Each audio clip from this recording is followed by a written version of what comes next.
আসসালামু আলাইকুম ভিউয়ার্স, কেমন আছেন সবাই? তো এখন আমি আপনাদের আমার খামারের সকল কবুতরের আপডেট দেব। কি অবস্থায় আছে কোন কবুতর, সব কিছুর আপডেট পেতে কখন কি করণীয় কবুতরের সব কিছু আপডেট পেতে আমার চ্যানেলটি সাবস্ক্রাইব করে আমার চ্যানেলের পাশে থাকুন। তো এখন আমি আপনাদের এক এক করে আমার সকল পেয়ার্সগুলো দেখাবো। আসলে আমার ওখানে সেরকম কবুতর নাই, ছিল কিছু, আমি অনেকগুলো বেচে দিয়েছি। এখন প্রায় 5 থেকে 6 জোড়া মতন কবুতর আছে, তার বেশি নাই। তো সেগুলোই আমি আপনাদের এখন দেখানোর চেষ্টা করব। প্রথমে যে কবুতরটি দেখাবো আপনাদেরকে সেটা হচ্ছে ঝর্ণা শাটিন। এর আপডেটটা আমার চ্যানেলে অনেকগুলো ভিডিও আছে এই কবুতরের। তো এখন আমি আপনাদের একটু দেখাবো কবুতরের অবস্থাটা। ফার্স্ট পেয়ার আমি দেখাচ্ছি আপনাদের ঝর্ণা শাটিন। এই তো এটা আমি কিনেছিলাম কত 1300 টাকা জোড়া, একটা দোকান থেকে কিনছিলাম। এই গতকাল ডিম পারছে একটা, আজকে না হলে কালকে আরেকটা পারবে। তো অ্যান্ড দেন তার বাচ্চার বয়স হলো মাত্র মাত্র মাত্র 22 দিন মতো, 22 দিন মতো বাচ্চার বয়স। দেন আবার গতকাল ডিম পারছে, 22 দিন পরে ডিম পাড়ি দিছে। আপনারা যদি খাবারটা ঠিক রাখেন কবুতরে, সকল রকমের খাবার, তাহলে এরকমই 1 মাস সর্বোচ্চ এর ভিতরে ডিম আবার দিয়ে দেবে। মাত্র 22 দিনে ডিম দিয়ে দিয়েছে ঝর্ণা শাটিন। সেকেন্ড পেয়ার আমি আপনাদের এখন দেখাবো। এটা হচ্ছে লাক্ষা। লাক্ষাও সেম ডিম নিয়ে বসে আছে। দেখি ডিম একটা দুটা তিনটা, সরি তিনটা। একটা হচ্ছে মুন্ডিয়ানের ডিম দেওয়া আছে, ভাবতেছি মুন্ডিয়ান আরেকটা আজকে ডিম পারলে সেটা দিয়ে দেবো। দেন লাক্ষা দুইটা মুন্ডিয়ানকে দিয়ে দেবো, তার জন্য দিয়ে রাখছি।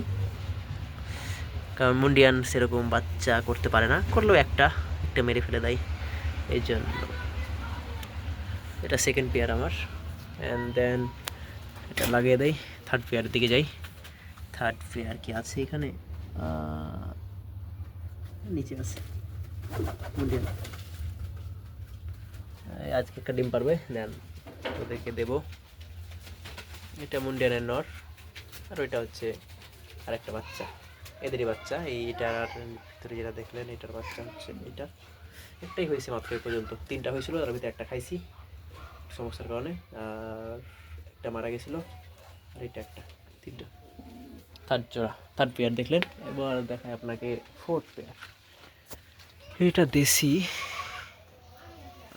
গিরিবাজ, কিন্তু এটা আমার অনেক পছন্দের কবুতর, একবারে এক্সপার্ট বাচ্চা তুলতে। বাচ্চাটা 2 দিন হলো জবাই করে খেয়েছি। দেন আবার ডিম আছে, আবার ডিম আছে 2টা। বাচ্চা তুলতে অনেক এক্সপার্ট কবুতর, এটা পছন্দের আমার। থার্ড যেটা একটা দেখাবো সেটা হচ্ছে ককা। আবার দেখাই যে ককার বাচ্চা 2টাকে অনেক অবহেলায় আছে আমার, খাবাই না তেমন, ডিম নিয়ে বসে আছে। তারপরে দেখি আরেক জোড়া দেখাই আপনাদের, সেটা হচ্ছে ককা অ্যান্ড সার্টিনের জোড়া, মানে ভালোবাসা এদের, এটা আর এটা। দেখি কীরকম বাচ্চা আছে, আপনাদের আপডেট জানাবো এটার। অ্যান্ড লাস্ট জোড়া আমার কবুতর, সেটা হচ্ছে লাহোরি, সিলভার লাহোরি। এটাও 2 দিন হলো ডিম নিয়ে বসে আছে, 2টা ডিম আছে। তো এই হলো আমার খামারের কবুতরের সর্বশেষ আপডেট। আমি কি খাবার দিই তো দেখিয়ে দিই। গ্রিডটা অবশ্যই দেবেন, যদি বেঁধে পালন করেন কবুতর অবশ্যই গ্রিড দেওয়া হবে। অ্যান্ড আমি কবুতরকে খাবার দিই, গম আছে, ভুট্টা আছে, হালকা পাতলা মিশালি আছে। খাবারের যে দাম। তো আশা করি সবাই ভালো থাকবেন, সুস্থ থাকবেন। আজকের মতো এখানে শেষ করছি। খোদা হাফেজ।